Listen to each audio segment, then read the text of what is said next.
I love when I'm sitting having a conversation, or I guess standing or anything else, having a conversation with the leader, and you can almost hear the ball bearings in their head drop into place, and there's a look that we all get when we have an aha moment, and that look is the moment I live for. So it can happen in a large group, it can happen one-on-one.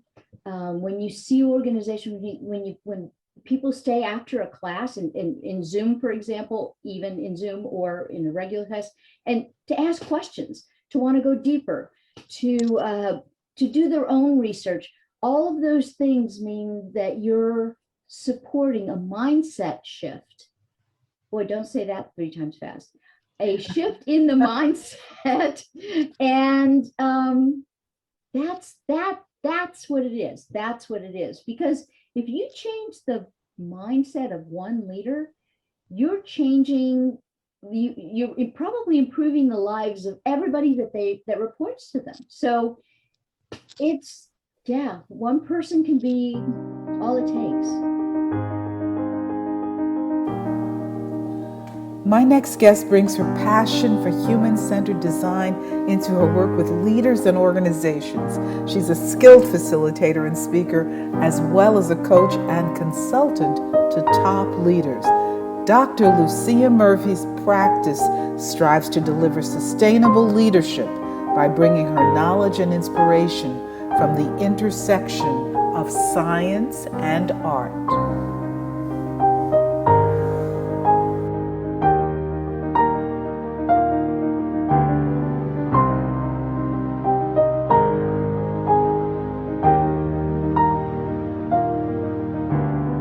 You are watching Profonde TV with host Phyllis Haynes. Lucia, it is a pleasure to see you.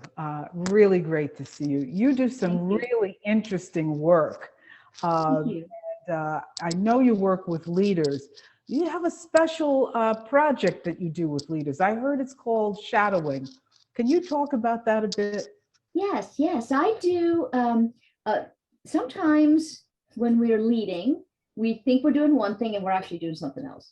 And so what I do is I go in and I literally follow a leader across their day, him or her or them, and not only watch what they're saying with their body, but also watch the body language and the way that their message is being received or not by the people that they're leading. So it's incredibly, it's always surprising the first time somebody goes through something like that, because we all send out all kinds of signals that most of us don't really think about. And so that turns out to be a really important piece of information. And then they can make decisions about whether the message that they're sending is aligned to their values and all the deeper work. But it's kind of a fun thing. Yeah, and I bet you missed it during the pandemic, right? Yeah. You know what? I missed a lot of things in the pandemic. I am an outgoing person, and something about the Zoom, the little tiny boxes, was a little bit tough. Went out and learned a bunch of tools, to sort of have some of the conversations. But boy, I cannot wait to get a great big hug from you, from my clients.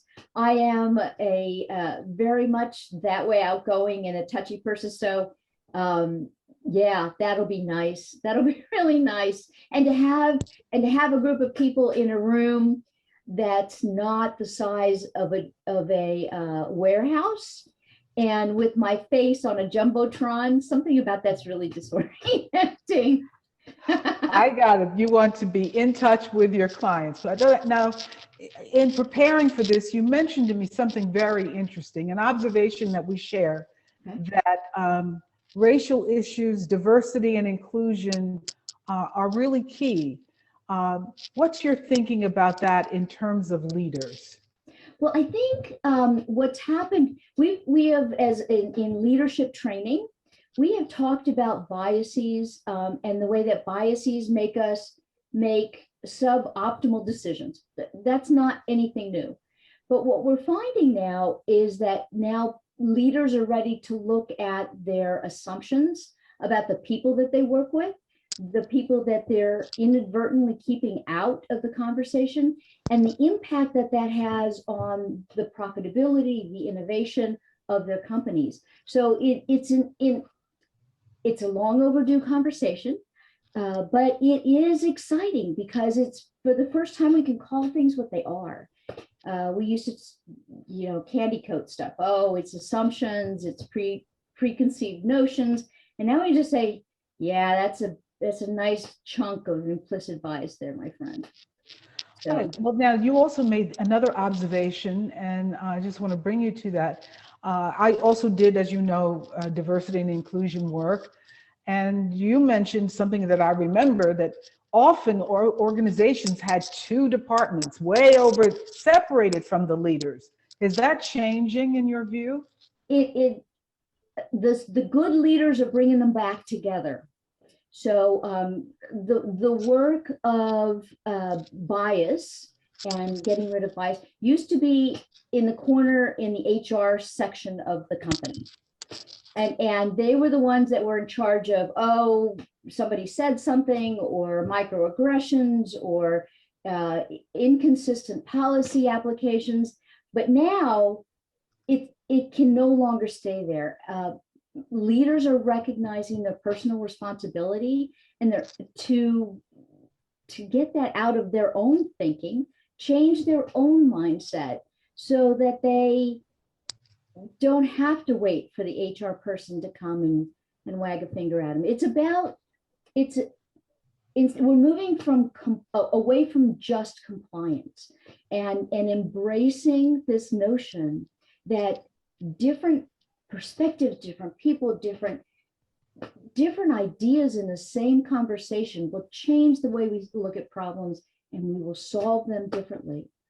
Absolutely. So leaders are taking more ownership. And some of that, interestingly, I believe that the pandemic has made it clear that old ways of doing things probably aren't going to come back the way they were before. So to keep moving forward, leaders are having to get personally involved in a lot more decisions to keep their people safe, but also just to think about how the market's changing, how the world is changing, and how sometimes their expertise, the old ways of doing things, how that's actually going to not be good. It's going to bite them in the butt. They're just, the old ways of doing things have to be relooked at. So, given that all this change has occurred, I guess you're working with people to make change. Are there people who are resistant to change, and how do you work through that? Good question. That's a great question. I think people have always been resistant to change. I think the human is an animal that likes to know that things are going to be the same, and some of our personalities are more that way than others. One of the things I believe in a systematic approach to change, which means looking at awareness. Okay, so does somebody even understand what kind of change is happening? Do they have a desire? Is there a need for giving them knowledge and an opportunity to apply this? And then once we have change, do we reinforce that to keep people from going back to the old way? I think a systematic approach is really the way to go, because it looks at the people side of change. It's not just a change of policy or turning the world upside down, but rather helping people make the change. In part, I mean, by looking at what would happen if you didn't change. So that's the best way to do it, is to put the human back in the change management process. So what part of this work makes you get up in the morning? What aspect of this is satisfying? I all of it, and that's not the right answer, but I love when I'm sitting having a conversation, or I guess standing or anything else, having a conversation with the leader, and you can almost hear the ball bearings in their head drop into place, and there's a look that we all get when we have an aha moment, and that look is the moment I live for. So it can happen in a large group, it can happen one-on-one. When you see organization, when people stay after a class in Zoom, for example, even in Zoom or in a regular class, and to ask questions, to want to go deeper, to do their own research, all of those things mean that you're supporting a mindset shift. Boy, don't say that 3 times fast. A shift in the mindset, and that's what it is. That's what it is. Because if you change the mindset of one leader, you're changing. You're probably improving the lives of everybody that reports to them. So it's, yeah, one person can be all it takes. Well, now it seems also what's interesting about you, I gather you're not 6'4" and 42 long, which is the traditional model of the CEO. Have things changed for women who do consulting and coaching? Do you find a different kind of reception, or do you still have to work through perceptions when you start to work with a client?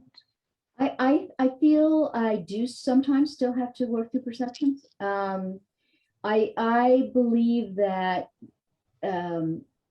I've been told that I sound a lot taller than I am. I'm a towering 5'3".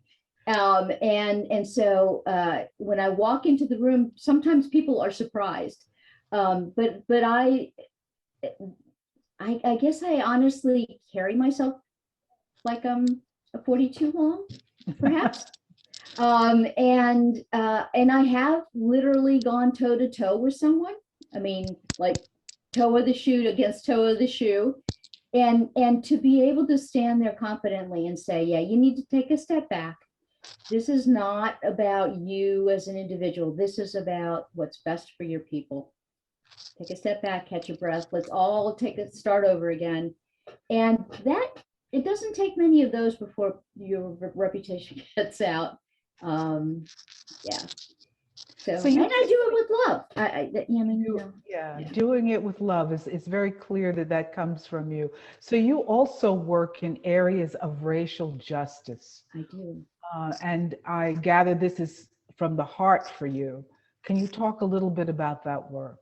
Yes, for me, the trigger was one of my daughter's friends was they were both turning 16, and my daughter's friend is Black, and the mother and I were talking, and she said, yes, we had to have the conversation with the daughter's name about, we had to have the talk. And I'm thinking, the talk, what?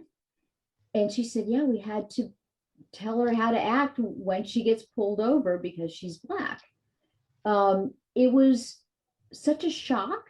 It's not something that I had ever thought about before. And I thought there's a whole thing going on here that I really have not been paying attention to, and I need to. So following that, I went out and got certified in facilitation for this kind of thing.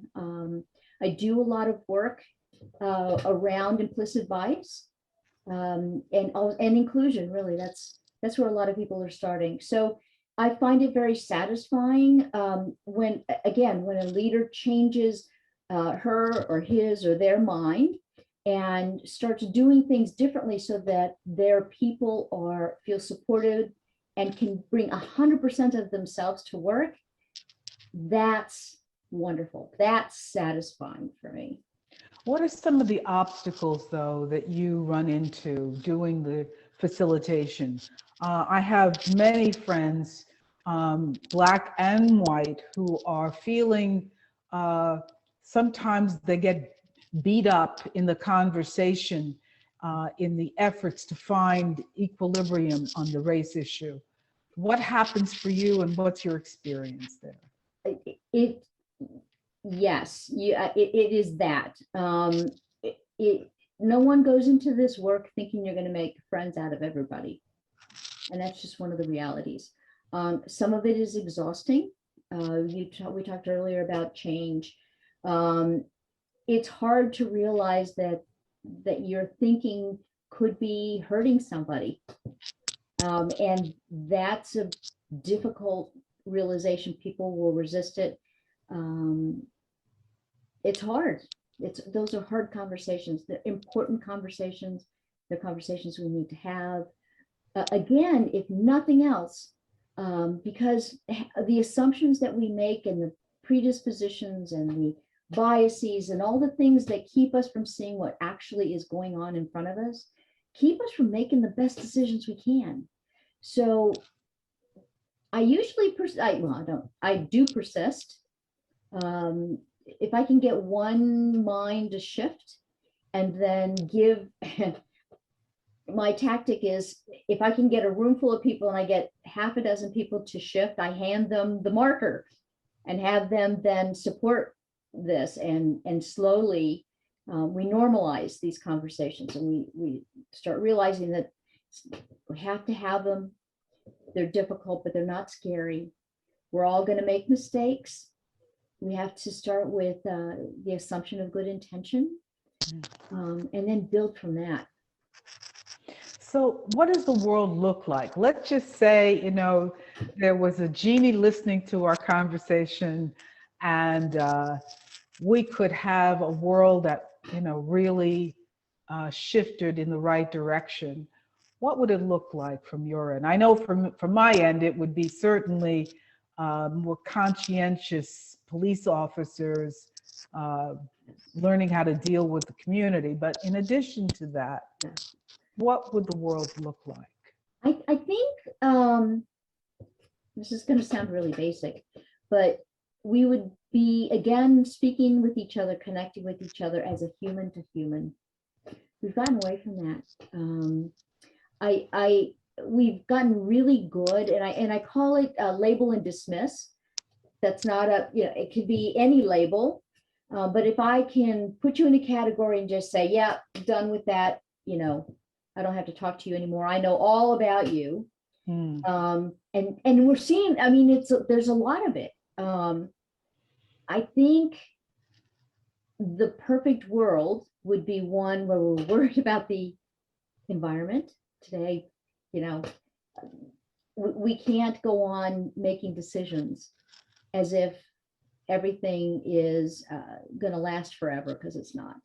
And we would be equally conservationalist with each other's humanity. We would speak with discernment. We would speak with compassion, and we would allow somebody to share their story with us without stopping them and filling in the blanks for them, or reinterpreting what we think their story should be. So it would be a softer world, maybe.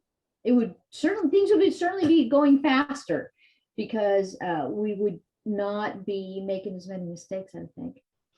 We wouldn't be slowed up by unnecessary conflict in this area in any event. I guess for me, I would like to see education catch up with our times in a way that it was understood that people are supposed to keep learning, and that children are learning not only to have the basic reading, writing, and arithmetic, but that they are being prepared for being good citizens and participants in the world. And that education needs to get modernized a little bit, but I think there are people working towards that. But I do think that our world is going to wake up, that the pandemic in a way was a wake up call. anything you want to add that what are your dreams like? What do you want to add to this? Well, I got to tell you, I love your vision of the education. One of the things I was reading about a number of very famous people in the past, historic people, and one of the things that they all had in common is they loved to read. I think the idea of us as adults taking on a learner's mindset is beautiful. Moving away, or not moving away, creating space for expertise, yes, but also to have some real honest conversations about what are my assumptions and what do I have to stop and relearn? What do I have to unlearn? What am I doing that I need to unlearn and reassess and evaluate differently? To do that means learning. I mean, if you think about it, learning means you're going to make mistakes, which means that we all need to put on a growth mindset, be willing to make mistakes, be willing to learn something different, be willing to say, yeah, that worked for me before, but I'm ready to do something different. So I'm building on what you said. That's lifelong learners. I think that would be fabulous. Right, and where you and I might parse a little bit of, I'm into sci-fi. People who watch me know that, but I think learning is meant to be holographic in a sense. That I think reading is powerful, but reading is only one way of learning. And I think that obviously we learn by reading and watching and modeling behavior. Years ago, Lucia, I know this is a little story and aside. That's great. I was at a convention and was just waiting. There's a lot of waiting at conferences. And, I was supposed to facilitate an area, but I was waiting for my turn, and literally a bag lady sits down next to me, and she starts talking to me about all these things. But I decided not to pull away. I decided to listen. And she talked about vector analysis and a whole bunch of things. But she said something that was so simple. She said, why do we give children little teacup sets or toy kitchen utensils and they aren't labeled? If you want them to read, why doesn't the cup say cup? Why doesn't the spoon say spoons? Why not start with that? Now, that was just a small question, but it stayed with me forever. And I think there are many things like that that we assume people ought to learn through osmosis or over time, where we can really reevaluate how do we learn what we learn.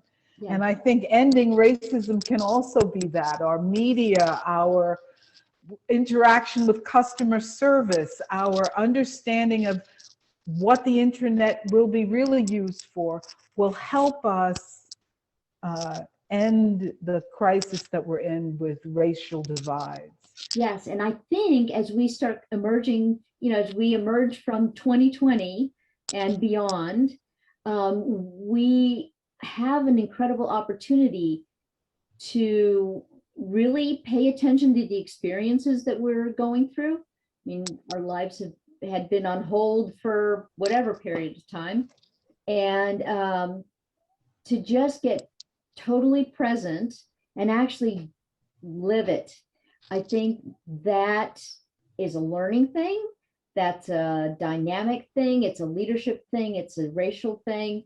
All of us have an opportunity to really just fully engage in what is. Well, thank you so much. I look forward to talking with you again. People will be able to reach out to you, and I invite you to come back on the program. So thank you. I thoroughly enjoyed it, and I'm so grateful. Thank you so much, Phyllis.